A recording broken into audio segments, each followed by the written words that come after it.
Brothers and sisters of the Dammeron Valley Ward, Brother Brimhall here again, the family history leader in the ward, and we are going to do another video. This is video, I think, number 9, and this should be a short one. We're going to talk for a few minutes about 4 generations.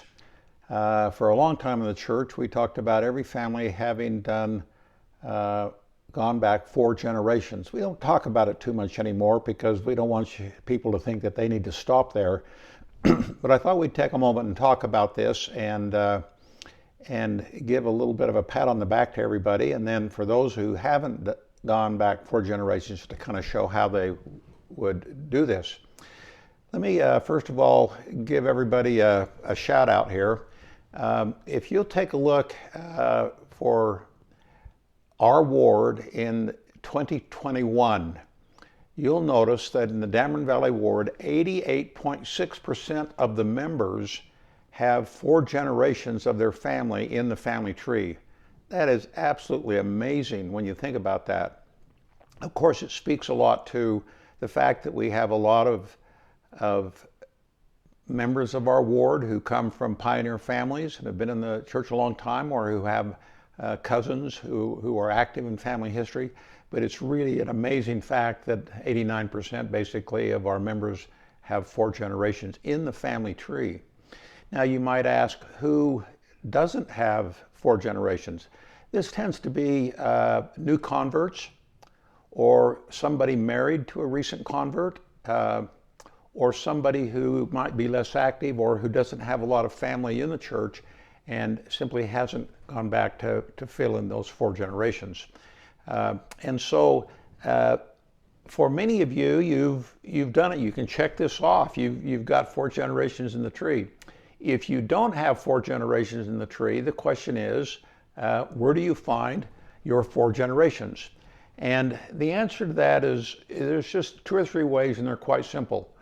The first thing we can do is we can ask a relative. If you go to your family tree in FamilySearch, and we've already talked about how you do that, and you find out that you don't have a grandfather in there or a grandmother, the best way to find that information is to simply ask a relative. What do you know about my grandmother? What do you know about my grandfather or my great-grandfather? And you'd be surprised that almost always you will have an aunt, an uncle, a cousin, a parent who can tell you a little bit about that person. A lot of times they'll remember where they were born, they will remember somewhere they'll have written down a birth date, and once you have that information, then you can go back and add them to the family tree. And you remember in a previous video we taught you how to do that. So what I would encourage you very much to ask a relative. The next way, quite honestly, is quite easy. Just do a Google search. That's a good place to start. And if you have the full name of an ancestor and you put it in Google, you're going to get something back. And a lot of times it could be something as helpful as an obituary, or a grave, or some other records. It may actually take you to FamilySearch or to someplace like that. But a Google search is a very good place to start. Now, we're going to talk more about this in another video, but one of the things you can do is you can go to FamilySearch and you can do a record search. And so if you have a grandfather who's passed away, you can put his name in and about when he was born and where he was born, and then you can hit search. And if they're already in the family tree, it will bring them up and you can select them. If they're not in the family tree, they'll go to all the records available and you can see which one might be your actual ancestor, and then you can add them to the tree from that record. And so we're going to talk more about how you do that later. The other thing you can do is you can, again, find out if they're already there. And that's kind of a subset of the third item, but if you go to FamilySearch and do a search in there, you will find that if not your 4th generation, but your 5th or 6th generation, it's very likely that they're already in the tree.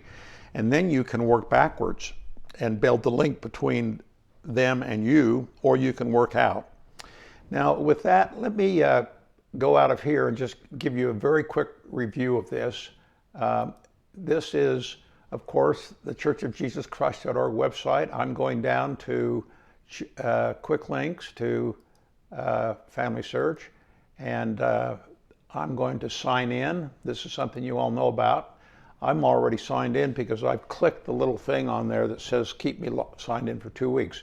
Here's my own home page, and you can see I've got some tasks to do. I've been working on these a little bit, and I've got some records, and I've got some people whose names I could take to the temple. These are names. Ralph Whitaker, for example. If you click on this, you'll find that he needs all his work done, and they've already been sent to the temple. But the temple isn't going to get to them, and we're related. He's actually a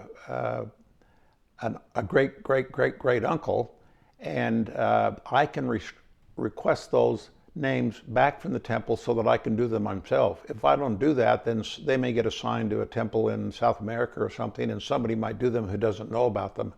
And so we're going to talk a little bit later, another video, about how you can find names from FamilySearch that you could take to the temple of your own ancestors. And many times they're just sitting there waiting for you, and they'll show up in your task list.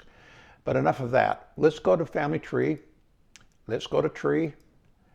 And you're going to see here is my 4 generations. 1, 2, 3, and 4.